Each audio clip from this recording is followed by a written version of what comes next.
Poor Jiri, man. It's a tough way to go. 0-3 in his last few title fights. Pretty sad, but especially because he honestly looked pretty good, like really good. And I didn't seem like he did anything different in this fight that was like a mistake, like in other fights. Like he's always had his hands down generally. I don't think his head movement was that bad. I just think I guess Yuri's big problem is that when he does throw, especially with his lead hand, like a jab or uppercut, because he does do like a weird like uppercut with his lead hand that's not really common, but he does it. He never has his right hand up. It's always down. It's how I got dropped by Alex Pereira at the end of the first round in their second fight. Same thing. Just got hit with a hook, like while he was throwing his own lead hook.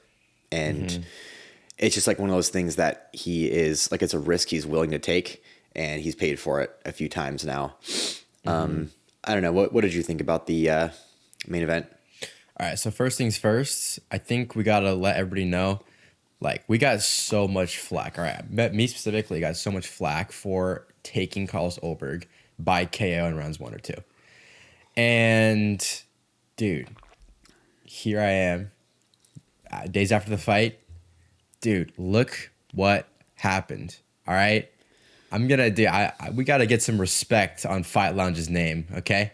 This is getting crazy out here. Same with the Azamat and Costa fight. We got some flack for picking Costa, and look what happened, okay? But the main controversy with this main event was the fact that Jiri said that he gave Carlos Ulberg mercy. And maybe in that confused brain where he was like, I see like a wounded person, and he let his guard down and got clipped. And people online are like, dude, that's stupid, because he was hitting his lead leg, even though his back leg was the one that got injured. And he was like, he was throwing leg kicks at him. That's not showing mercy. He was still trying to kill him. And I think people have the wrong idea of what mercy means, especially in Jiri's scenario. So when Carlos Ulberg got injured, Jiri kind of was like a little bit in a weird, like, do I just send it or whatever? And then there was a moment where Ulberg was against the cage and Jiri pointed down, and he was like kind of like putting his arms down. That is mercy. In the same way that Holloway pointed down at the end of his fight with Gaethje, he knew he was up. He knew he was going to win, but he's like, I'm going to give Gaethje the opportunity to win this fight. That's what mercy is. And that's what Jiri Procházka did. He's like, I have this fight won. If we finish this round, the doctors will come in, they'll stop the fight. I'm going to be champ. So what I'm going to do is I'm going to give you the opportunity. I'm not going to run. I'm not going to hit your leg and then dance. I'm going to stand in front of you. I'm going to kick your leg, but I'm going to be in the pocket with you. And he paid for that. But everybody online is like, he didn't show him mercy. He was still trying to fight him. And like, they think that mercy is like, oh, he's injured, I'm going to walk away and they're going to call it a fight. No, mercy is, I'm giving you the opportunity to win the fight.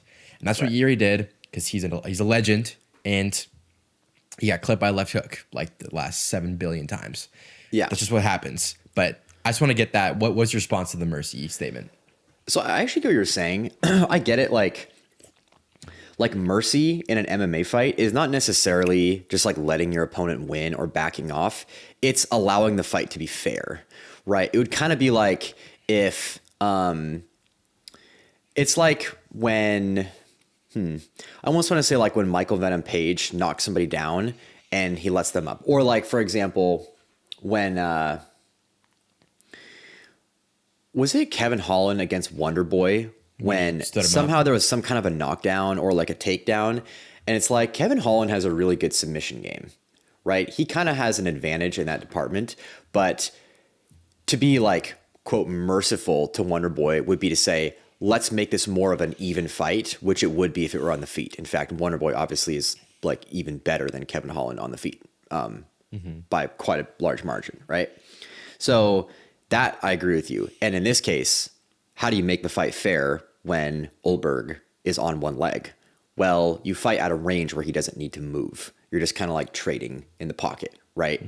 And even then, like only having one leg is going to suck. But he also made it more of like anytime, like when you do the point down thing, it's kind of a 50-50 anyways, right? Like, that's about as fair of a fight as you can make it.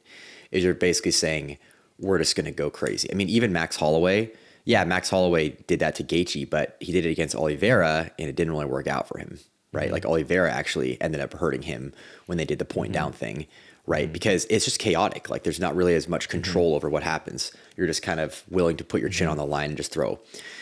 I would say, how should Jiri have done this?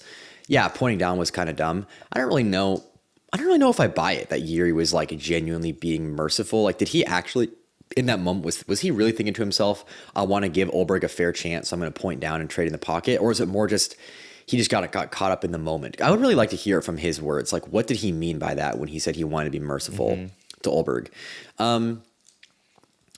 Now, if he was smart, how should he have won this fight? Well, it looked like Ulberg hurt his knee. I don't know if it was his knee. Maybe it was like a muscle thing in his calf or his hamstring. But usually if you tear your like, I feel like if you tear a muscle, it hurts, like it's tender, but your leg won't buckle like it will if you hurt a knee. Like if you tear something in your knee, there's like instability in it. Like there's usually like a literal piece of tissue that's holding two bones together to stop them from moving around as much, that no longer is fully attached, or it's actually fully torn if it's a really severe injury. And usually what happens is, like, when you try and do normal things on a knee injury like that, your leg just kind of gives out, or it doesn't really have the same kind of support. Like, it'll just kind of buckle. And there were a few times where it looked like that happened. Like, he tried to throw a head kick by planting on his right leg at one point, and obviously, like, his leg kind of gave out because he's pivoting off of that leg and all of his weight is on it. So that was just crazy, right? I don't know why he did that. Anyways, maybe he was just in the moment and wasn't feeling it and was just like, I just need to give this a try. And I mean, after all, he is in a fight with Jiri Procházka in front of him. It's funny how at the beginning of, like, when we, in our pre-fight little analysis of it, we said that of anybody on the UFC roster, Jiri is like maybe the most intimidating to have in front of you when you're really hurt. And it's kind of funny that that's literally the situation Ulberg was in. I remember watching that fight like, dude, his coaches should throw in the towel. But thank God I was wrong and they didn't do that, because what an insane comeback. But yeah, what I've been meaning to say, though, is if Jiri was smart, I think what he should have done is kicked the good leg. Literally, keep your head off the center line, cover up, and kick the crap out of Ulberg's good leg. Because moving properly in order to, like, avoid getting leg kicked like that, being able to check it, having good footwork to avoid having that lead leg get beat up, would be so much more difficult if Ulberg's back leg was just trashed. And if he actually tore something in his knee, he would not have been, like, he would never have recovered from that throughout the whole fight. Like, the whole 25 minutes, he would be on a torn, like, ACL or whatever it was that he tore, right? And in that scenario, if his back leg was screwed and his front leg was screwed, like if Jiri just spent the next round or two just kicking the crap out of his lead leg, it was already really hurt. Jiri was kicking that leg really hard. But if he just basically beat up Ulberg's lead leg, he wouldn't have any legs to move on. And at that point, I can't imagine a scenario where he would even be, like, I can't imagine a scenario where that would have worked for him, or he would have gotten the win. And then just, you know what I mean? Like, at that point, I think just keep the fight at a long range. Like, there's no way if the fight was in space, Ulberg would have been able to compete. I mean, even in the first round of this fight, you know, after he heard it, like, he just kept backing up to the fence because he's like, I need to be able to, like, lean up against something in case my legs can't hold me up, which is insane to think about. Like, if you were in a fight and neither of your legs were working properly, like your back leg had a torn ACL and your front leg was just beat up, like you just couldn't use it as well, dude, like, there's no way you'd be able to win a fight like that, right? So I think if Jiri was smart, he would have just kind of chilled out for the next two rounds and just kicked the crap out of Ulberg's lead leg. And then once Ulberg had no legs to use, like both of them were compromised, then let the hands go. You know what I mean? Yeah, he actually kicked his leg like 3 times, but then, you know, the plan kind of went out the window when he started pointing down.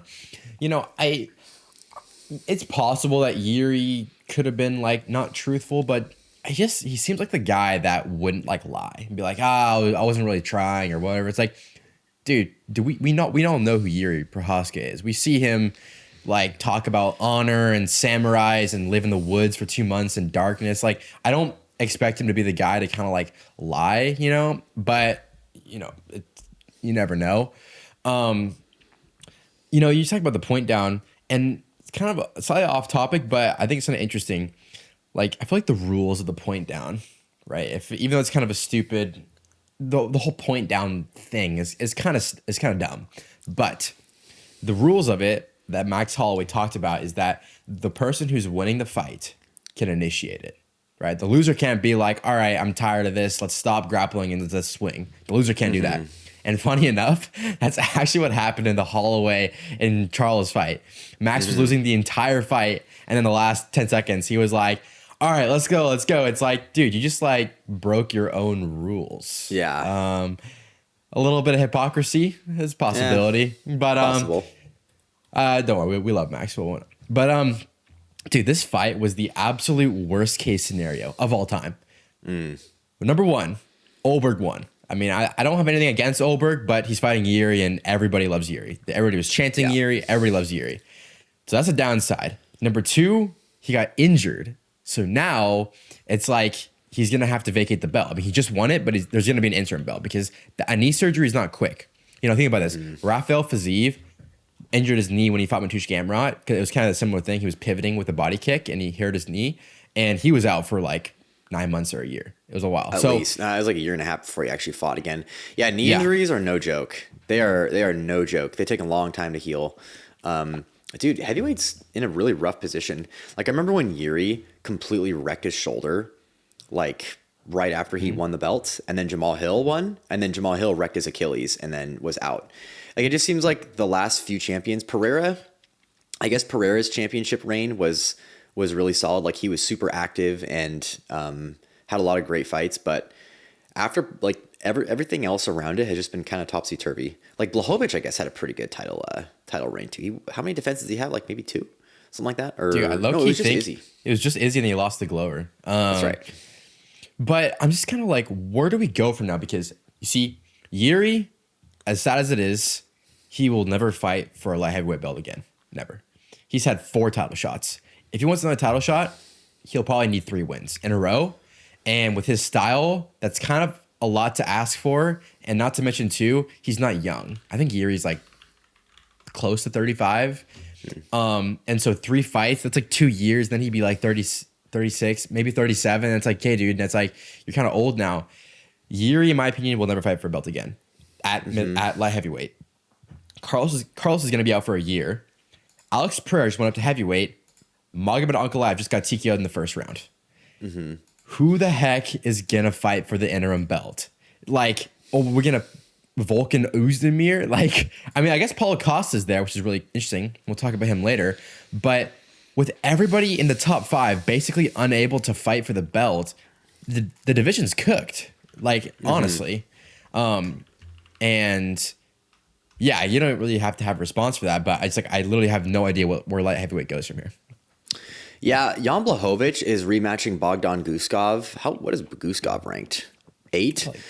Jan Blachowicz is rematching him because it kind of looked like it was a really winnable fight for him in the 3rd round, and then it was a draw. And so I think the UFC was kind of like, we don't want to just slide this one under the rug. Like, we need to have some kind of like definitive answer for this one. Because if you're looking in the rest of the top 5, you got Magomed Ankalaev. Like, realistically, Magomed Ankalaev should be fighting probably Jiri, actually, honestly. I think Magomed Ankalaev should probably fight Jiri. Khalil Roundtree. Who should Khalil Roundtree fight? He just got KO'd by Jiri. Who else has Jiri fought? So Jiri has not fought Magomed. Jiri has fought Ulberg. He's fought Roundtree. He has not fought Blachowicz. He's not fought Azamat Murzakanov, but he just got KO'd, and he's fought Jamal Hill. And then the rest has kind of been like, is not really like in the conversation. So it's kind of like, who is there for Jiri to fight? To me, seems like Magomed Ankalaev is like the obvious choice. And it's like, who else do you have? Well, Ulberg is the champ now. He was ranked number 3. We've got Roundtree, Blachowicz, and Murzakanov. Blachowicz is rematching Guskov. So maybe Khalil Roundtree should fight Paulo Costa or something like that. And then maybe the winner of either Jiri and Ankalaev can fight the winner of Costa and Blachowicz for the interim belt. It seems insane to say that, or sorry, not Costa and Blachowicz, Costa and Roundtree. It seems insane to say that Paulo Costa might need one more win at light heavyweight to become a title challenger, but I don't know. Light heavyweight is just kind of in a weird spot right now. Yeah. The division's kind of weak. So yeah, honestly, this result was probably pretty good for Jamal Hill's, like, whatever, because he was like a ton of wins away from getting a title shot. And now that everybody's out and injured, it's like low key Jamal Hill might be getting a title shot in 2027 or something like that. You know what I mean? Yeah. If he gets one win. I don't know about one win because he lost to Pereira at UFC 300. And then he lost by KO to Jiri, and then he lost to Khalil. So he has lost to both Khalil and Jiri. I think Jamal Hill needs probably two. I mean, he's ranked number 7. Realistically, Jamal Hill should fight someone like Dominick Reyes or something. Somebody ranked lower than him, or maybe like Özdemir or something. Somebody ranked lower than him that is kind of on their way up. Yeah. I think that's probably the most realistic. Volkan Özdemir is coming off of a KO win from Alonzo Menefield. He actually might be on a little bit of a streak right now. He could be a possibility to like get in the top 5 soon. But anyways, I kind of want to shift from light heavyweight because it's kind of boring. But I want to talk about, just touch on Jiri one more time. So it's pretty unrealistic to say that he's close to title contention. He's just lost his 4th title shot. It's just like, it's hard to make a case for him anytime soon. Not so much until he's lost all of his title shots by knockout, like pretty devastating knockout. So it's like, it's brutal. And obviously in the past, everybody knows that he actually doesn't cut a lot of weight to light heavyweight. I think he talks about, he walks around like 210, maybe 215. He said that like his weight cut on fight week, he literally does 30 minutes of Stairmaster and takes a shit and then just like hops in the weigh-in, like the scale. Like that's kind of what he said. And in the past, he said that his dream would be to beat Carlos Ulberg, get the belt, maybe get a title defense, and then he wants to cut down to middleweight. And honestly, as of right now, the timeline's altered. He lost his shot. I think he should go to middleweight now. I don't think he'll ever get the light heavyweight title shot ever again. But if he cuts the middleweight, he'll be in a title contender fight, 100%. And I think he should fight Dricus du Plessis for the number 1 contender spot at middleweight. And that would be cinema. Absolute That'd be a really cinema. awesome fight. Yeah. It'd be really cool. I could totally see that being a really cool fight. Really chaotic. They both got really funky styles. And I feel like if Jiri goes down to middleweight, they'll probably give him a title eliminator. I agree. Like whatever 100%. fight he gets, whoever wins that fight will get a title shot at 185. Mm-hmm. So I think that's the move for him. But yeah, do you have anything more to say on the main event? No, not really.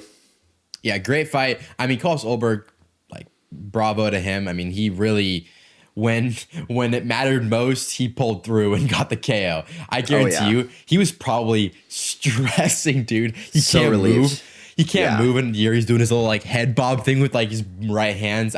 He's probably shaking his boots when that happened. But dude, you step up to the plate, But yeah, Azamat Murzakanov versus Paulo Costa, dude. Paulo Costa, like a 2-1 underdog, pulls through. I said Paulo Costa decision. You said Paulo Costa rounds 3 or decision. I'm pretty sure you mentioned that and that hit. So, bravo. That was a really good read. Yeah, dude, Paulo Costa, he showed out. His kicks were on fire.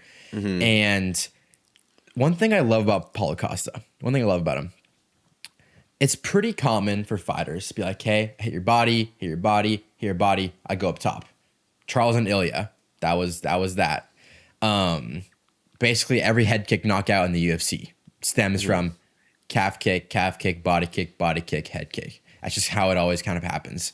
Pretty rare that it's a one-off thing and it just happens unless you're Leon. But with Paulo Costa, what I love is that he goes to the head kick more than the body kick, but instead of going body, head, he uses his head kick to set up a really nice kick to the body. It happens a lot. He'll throw like 2 or 3 head kicks in a row, and then he throws a really hard body kick, and it lands a lot. And he understands this one principle about head kicks. You don't need to throw them hard to get a knockout. Some people think that, dude, they really throw their body into a head kick. And yeah, when you throw them that hard, even if you block them, it can still rock somebody. But if you throw them, let's say 60% power, you can still knock somebody out. Your leg has so much mass and the bone density is so much like stronger than your arms. Yeah, more momentum. Yeah, it takes not as much power. And when you throw them lighter, you can throw them more often. So I'm a huge fan of dialing down the power in your kicks, but throwing head kicks way more often. And that's what Paulo Costa does. And that's what he did in this fight. Not to mention too, he doesn't always wait really long. Some people think of head kicks as like the secret. It's like I throw them once a round and I try to use it as a trap to hide it behind my straight and I hit him in the head.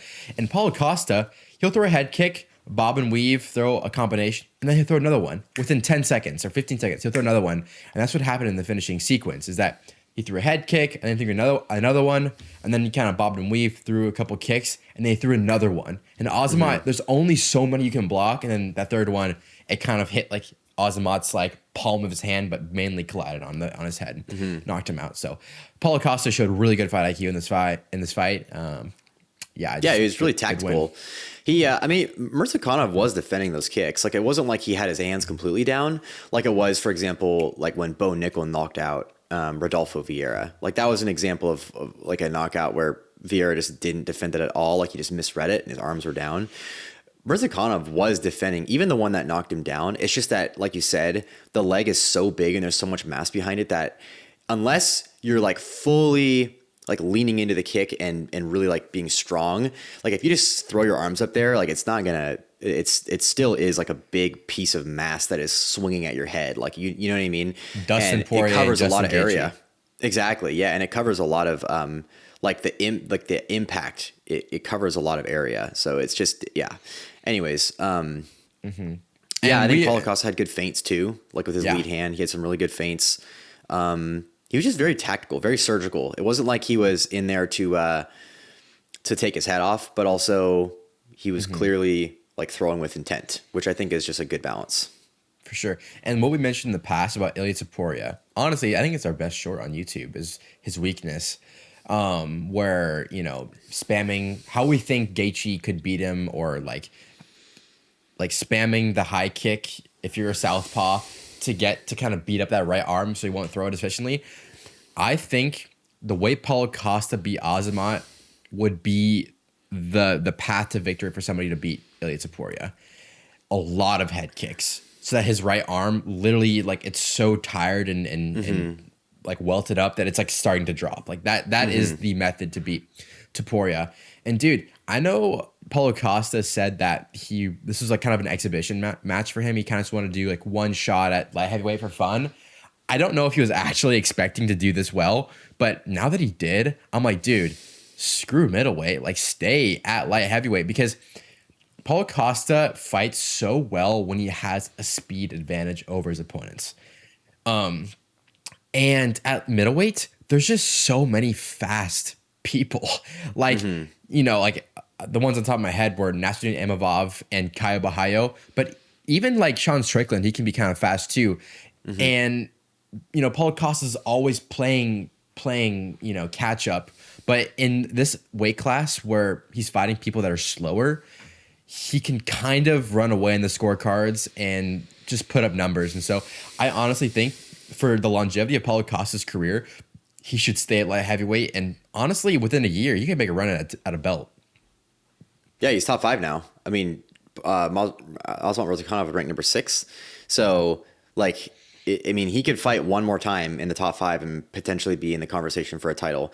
It's also smart because light heavyweight just isn't very deep right now. And so he could get a fight into the top 5, and it wasn't a super difficult fight for him. You know what I mean? It wasn't like to get into the top 5 in middleweight is so much more difficult, so much harder. Like welterweight, like, oh my gosh, to break into the top 5 of welterweight is so much more. It's a way more challenging than a division like light heavyweight. So 100%, I'm with you. Like, he doesn't have a lot of time left in his career. He should stay at light heavyweight and just see what he can do. Yeah, and if he's staying at this weight class too, he can fight more often.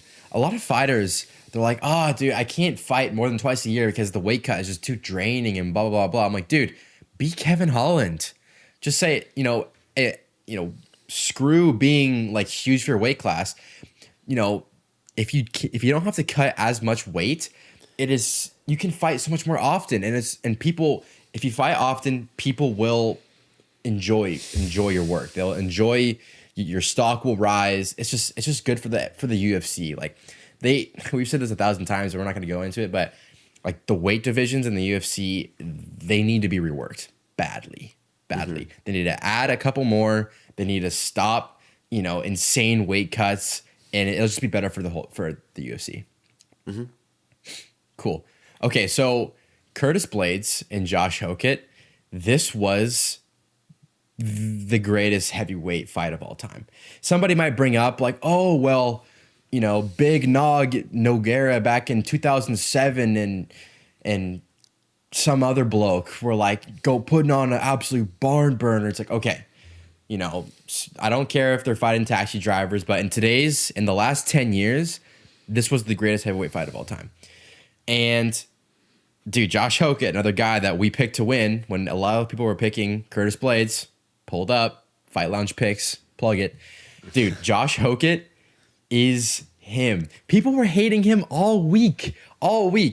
And I was one of those people where it's like, dude, why is everybody so emotionally involved? I love this. Like, I never once hated on Josh Hokit. The whole, like, dark Sith, like, lightsaber thing, like, dude, he's cringy, but he's not, like, Henry Cejudo cringy. Henry Cejudo bringing, like, the stuffed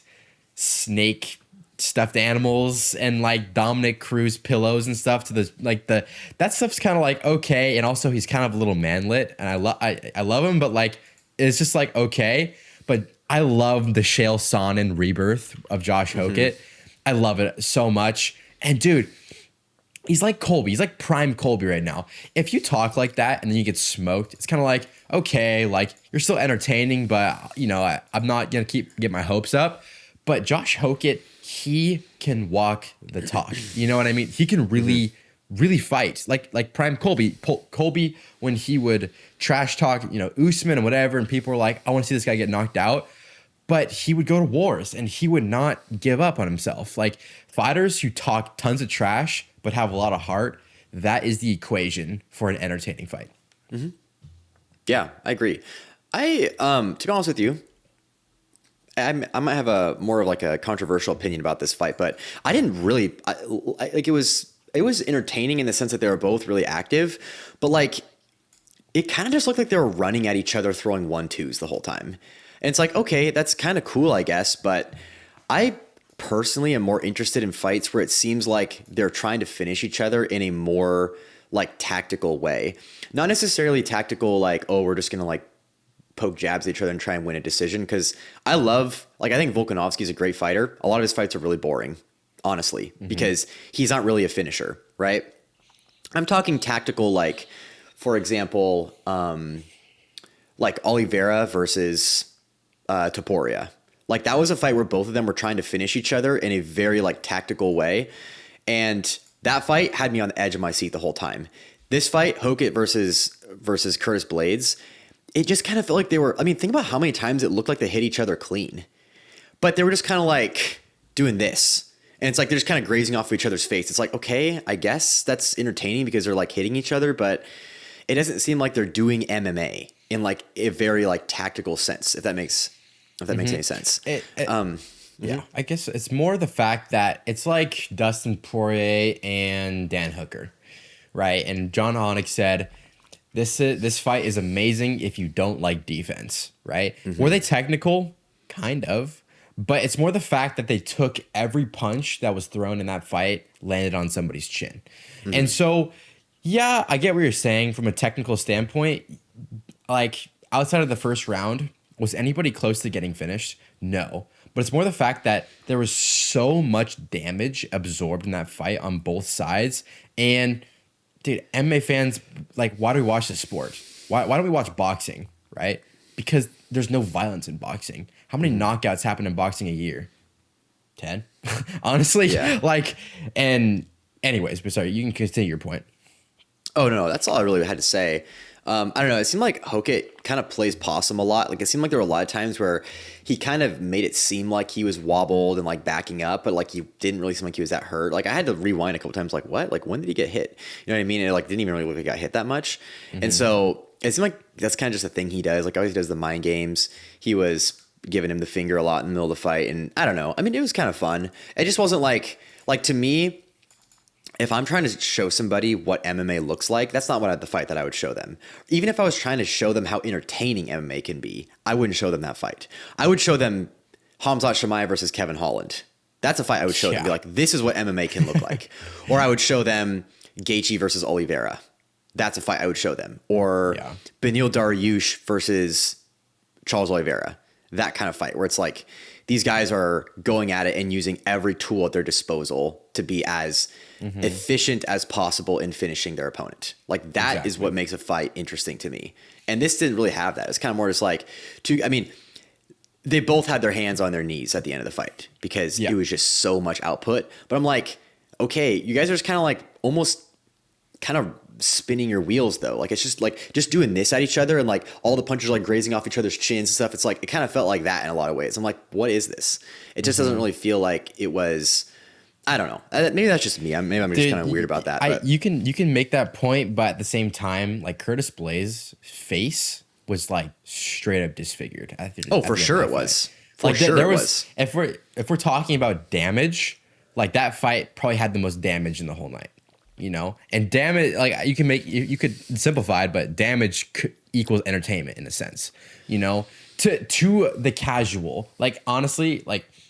You know, your Fight Lab, you have a unique view on MMA, and to you, that might not be as entertaining, but to, you know, I would say I'm knowledgeable in MMA, but I definitely have a little bit more of like a casual stance in entertainment. You know, like even if it's not technical, I enjoy barn burners. I enjoy Nate Landwehr and Cub Swanson. Those are still entertaining to me, even though they're not that technical, you know? Okay. Actually, this is where I disagree with you. I thought Cub Swanson was absolutely surgical about how he beat Nate Landwehr. That was awesome. Like, Cub Swanson versus Nate Landwehr was way more entertaining to me than Blaydes versus Hokit. And, like, it's not even close. I know it was more one-sided, but Cub Swanson was so fast. His leg kicks were insanely good. Like, that was awesome. And he finished the fight. Right. So that to me, I would, if I'm trying to show somebody what great MMA looks like, I'm going to show them Cub Swanson versus Nate Landwehr before I show them Curtis Blaydes versus Josh Hokit. Even for entertainment, like I'm just trying to get them entertained in the sport. I would show them that fight personally. Do you think a finish is more entertaining than a 3-round bloodbath? Yes, absolutely. Really? Yes. Interesting. That's probably pretty controversial, honestly. Like, what would be more entertaining, Swanson versus Landwehr or Blaydes versus Hokit? What would be more entertaining? You would say Swanson and Landwehr? For sure. Like, getting a finish is the objective of MMA. So, like, I feel like if you don't get a finish, you kind of, like, the fight is, like, in a way, a little bit of a failure. Like either guy failed at their mission, or both, actually, in that case, kind of failed at their mission. It's not like I don't think you can have a bad fight and get a decision. Like, you can still get a decision and fight well, I guess. But when it comes to, this is kind of like missing the magic that makes MMA a great sport.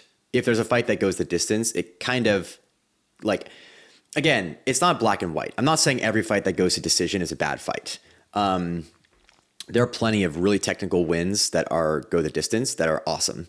Right. Trying to think, what's a good example of one? Yeah, I think Ilia Toporia's fight with Josh Emmett is a good example, right? It's the only fight Ilia's gone the distance with, but he fought very technically, and it was like he had a lot of great moments in there.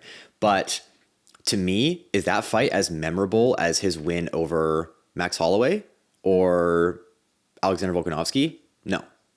Those ones are more memorable. Or actually, better yet, you want a fight that's, I think, is super entertaining? Ilia Topuria versus Jai Herbert, because Jai Herbert had Ilia really badly hurt multiple times in the first round of their fight. And then Ilia comes back, makes some adjustments, and has a spectacular finish. To me, that is MMA at its absolute finest. Jai Herbert versus Ilia Topuria, not Curtis Blaydes versus Josh Hokit. Yeah, I could say Charles versus Michael Chandler in their second fight. That was a good one. That went the distance, but it was an absolute barn burner on both sides at some point. Yeah, and it was an entertaining fight, but just not as good as their first fight, right? Like, Chandler's fight with Oliveira, the first fight, was to me like a better representation of MMA than the second fight. Yeah, that's a fair point. I don't really have like a response to that, but I do think you make a good case for your opinion on that topic. And I will say, Josh Hokit, dude, he's got a chin. He's got a chin on him. Dude, and I love how he's confident, dude, because calling out Alex Pereira after that fight, dude, like this guy, I think he's like 6 foot flat, 230, calling out dudes that like tower over him. Like he's literally David and Goliath, and he's like calling out Goliath. He's like, I want that guy, you know? So you got to love somebody who really believes in themselves and their abilities. And, you know, I love that about him, but I don't really have much more to say on that one. And so, dude, Dominick Reyes and Johnny Walker, this was like the most confusing fight of all time. I watched a lot of like pre-fight breakdowns for the whole card, and everybody had the same thing. Movable object versus stoppable force, like 2 glass chins going to war. Let's see what happened. Double knockout, all this crap. And then you see these 2 guys go and have a sparring match. And I don't really have much to say on the actual technical aspect of this fight. I'm pretty sure it was like a split decision. So they're both just fought really just kind of like, you know, not really overextended at all. But Dominick Reyes, in an interview, he was asked about his performance, and he was like, yeah, you know, I got the win bonus for that, and that means a lot more to me than, you know, having an entertaining fight for the fans. And I was like, dude, that is that's what's going to destroy the UFC. That statement right there is what's going to blow up everything. Dude, abolish win bonuses. Throw them away. Get them out of here. Dude, they need to incentivize finishes through the freaking moon, okay? Right now, it's like $25K per finish and then $100K for the best. Dude, make it zero win bonuses. Just make weight and fight, and then make every finish bonus $100K. Oh, dude, for sure. I'm with you. Every single event would be like that one that happened a few weeks ago that was crazy. It had like 11 finishes. Oh, the Seattle one? Yeah. Dude, every event would be Seattle if we abolish win bonuses. There might be maybe people would be more like, we'd have to worry about people taking dives just to like, if somebody, you know, but that's kind of like thinking very like critically, but like on a general rule of thumb, if we abolish win bonuses, it'll save the UFC.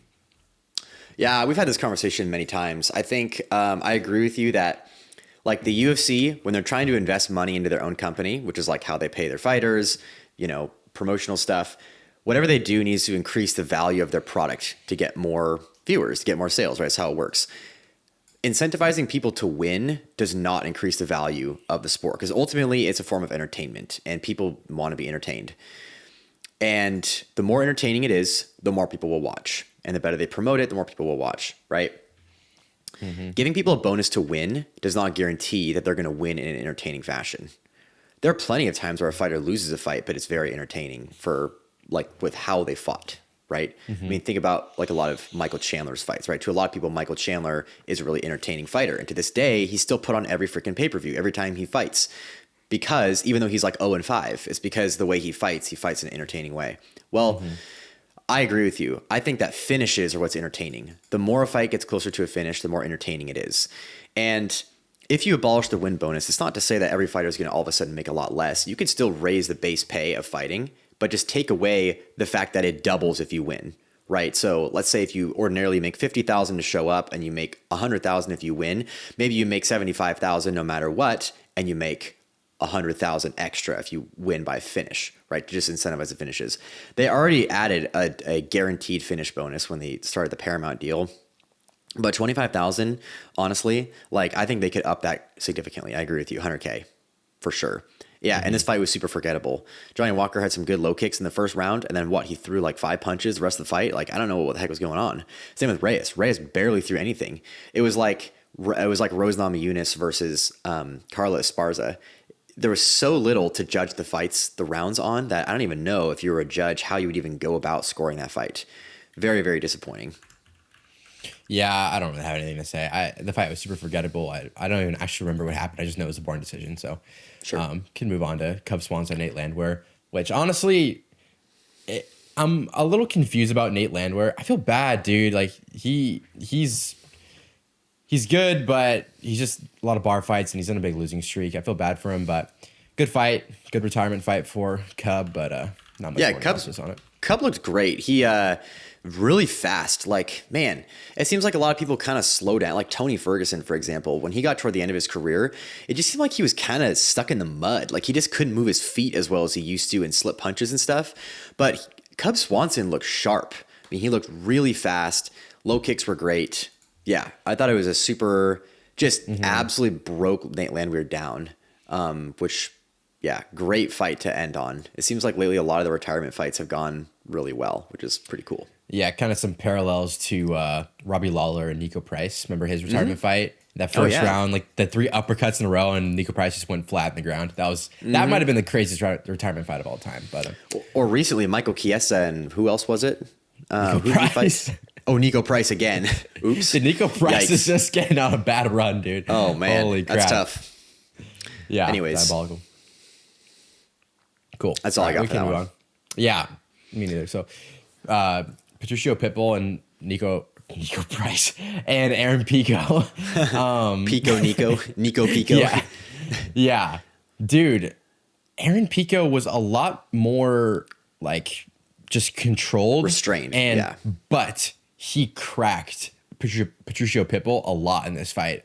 But it's good. I think a lot of times a fighter needs a loss in the UFC because he actually had a few knockout losses outside of the UFC, but he really needed that Lerone Murphy fight to really like lock in and kind of like, yeah, you're in the UFC, you know, like you can calm down now.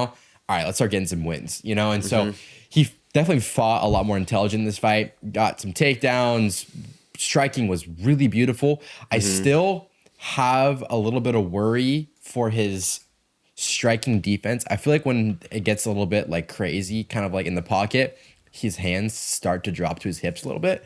And, you know, in a division with Kevin Vallejos and like Steve Garcia, you can't do that. So, and John Silva, like those are the kind of guys that would actually like knock the brakes out of Aaron Pico. God forbid. But all in all, I think it was a good win for him.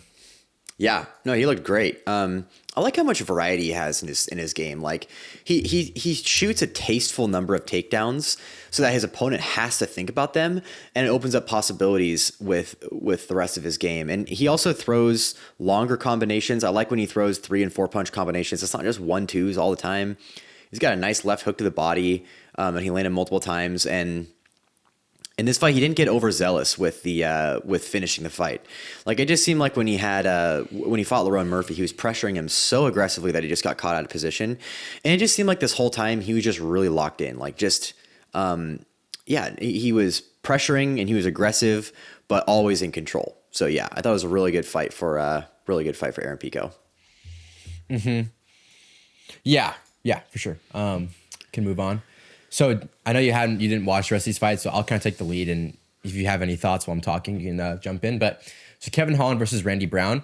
Kevin actually, like the way he fought is the way that he needs to fight to do a title run. Like people always joke around that Kevin Holland, if he actually cared about fighting, could be a champ, you know? And like it's a joke, but to an extent, it's mildly true. Like his build for 170 is really good. He's dangerous really everywhere. But in this fight, he fought a lot more technical. Like Randy Brown had his moments, but he definitely slowed down a lot as the fight went. Dude, there was an insanely tight Darce choke. And maybe Kevin Holland, I saw that one. You saw it? Yeah, I was watching it live for a portion of it during then. So I think Kevin Holland, his arms are so long that he's kind of gotten away with just like getting a deep choke locked in and kind of just like grabbing onto one of his legs and kind of hipping in. I don't think I'm not like calling, he's a black belt. Like I'm not like critiquing him too hard, but I think because his arms are so long, his finishing mechanics of the Darce, like they're only okay, but he only needs it to be okay to finish the fight. You know what I mean? Like you could tell with Randy Brown's, you know, with a Darce choke, your arm really needs to be like across your face. And Randy Brown was still kind of doing like a little bit of that kind of thing, where his shoulder really wasn't being crunched into his carotid artery. But it was really tight. Like Randy Brown's torso was like a U shape. Like it was really tight. And Kevin Holland in an interview was like, dude, I don't know how he didn't tap to that.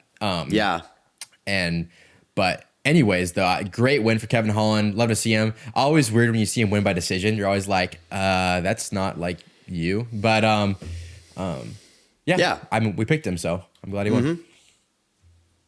I don't know if I have much to add. I did see the Darce.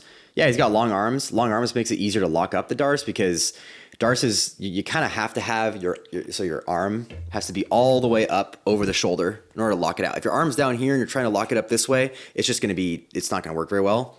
Really, your knuckles have to be over the shoulder. And because his arms are so long, it's so easy for him to shoot that in.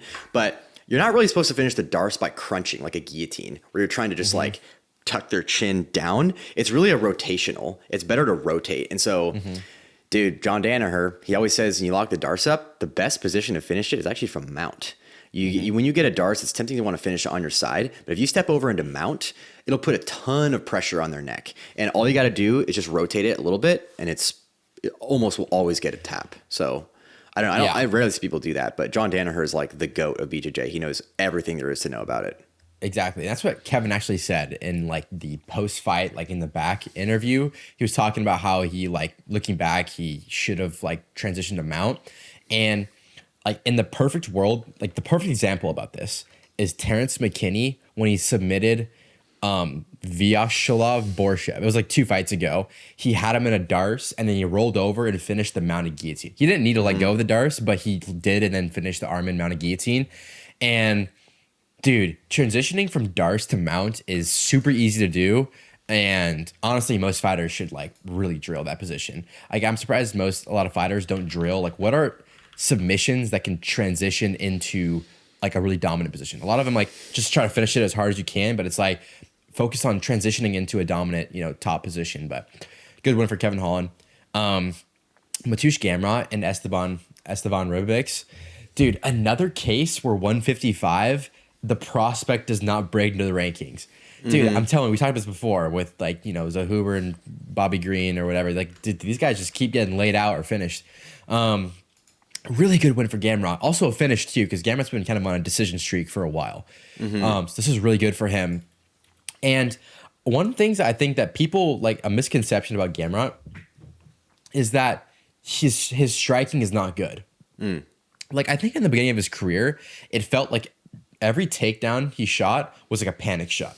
He was like, every second he's on the feet, he's like, I'm kind of scared to be here. I'm just like, throw a couple jabs and then just like dive at like I'm, dive to tomorrow. He's just like, he shoots like crazy.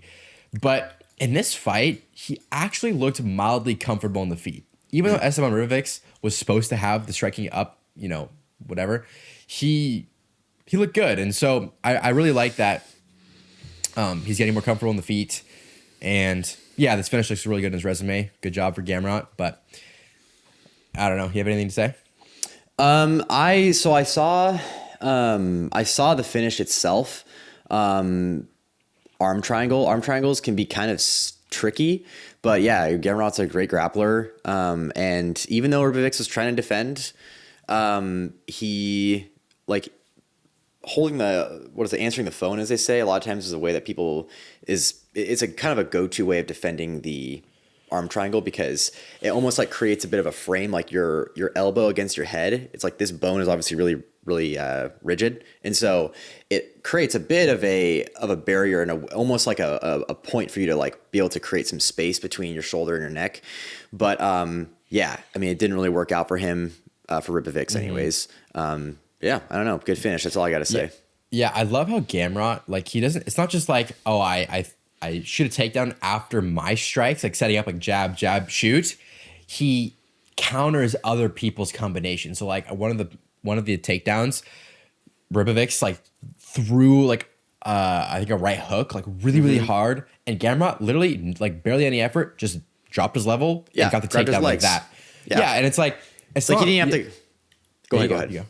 Okay, it's like you don't have to like shoot a takedown off of your own setup. Sometimes it's just like the slightest adjustment when somebody else is overextending and the takedown is like handed to you on a silver platter, Yeah. No, I was gonna say the same thing. Like, sometimes you shoot a takedown. I know the exact sequence you're talking about.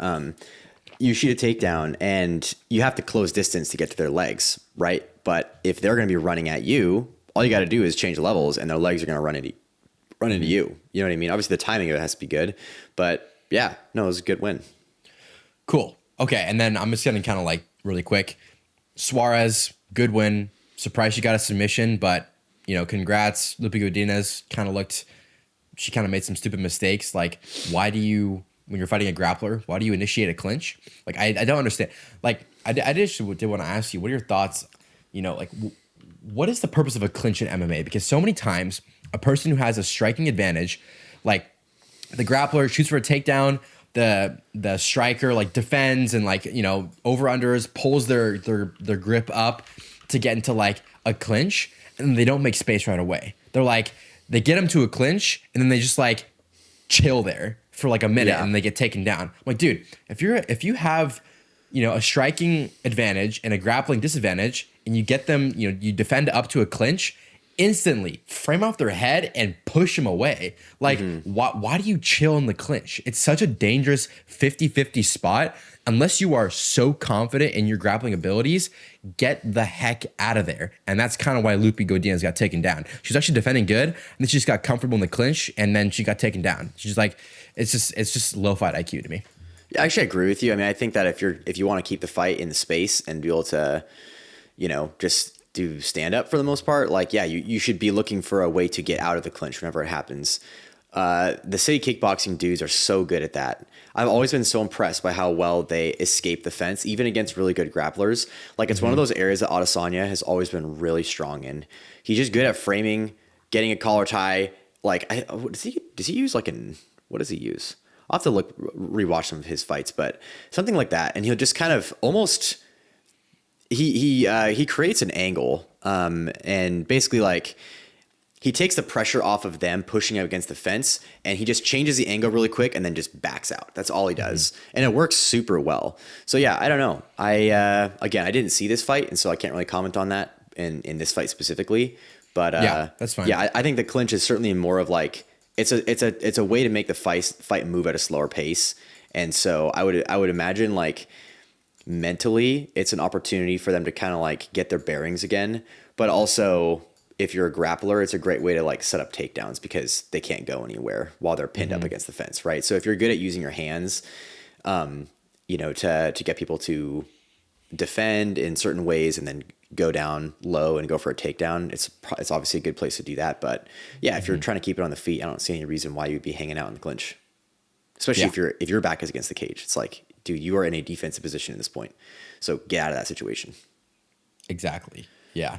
And then for Kelvin Gastelum and Vicente Luque, the only parallel I want to talk about this fight is it's kind of funny. A, Gastelum looked terrible. I don't know how. He was fighting at middleweight and you still look bad. And then B, Luque dropped Gastelum in almost the exact way he dropped Themba Gorimba. It was like a little like short uppercut, and dropping Gastelum is hard to do. So like Luque looked insane. Like I was like, dude, his career, I said this, I wrote these in my notes.